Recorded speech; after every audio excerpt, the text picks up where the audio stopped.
This video shows how to buy shares of Prudential using the search term "how to buy shares of Prudential" as our starting point. Prudential is a UK-based life insurance and financial services group listed on the LSE PLC under the ticker PRU.L, and this content is educational only, not financial advice.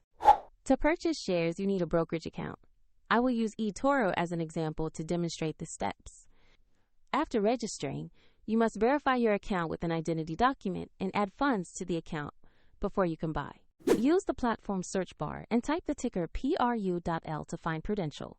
Make sure you select the listing that shows the LSE market so you have the correct stock.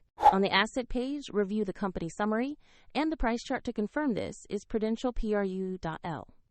Check the market and recent price history to ensure it matches the company you intend to buy. Click the Buy or Trade button. Enter the amount you want to invest and choose your order type. Then review the order details. If the market is closed, your order may be queued or converted to a limit order. And if you do not have enough funds, the platform will prompt you to add money before confirming the purchase.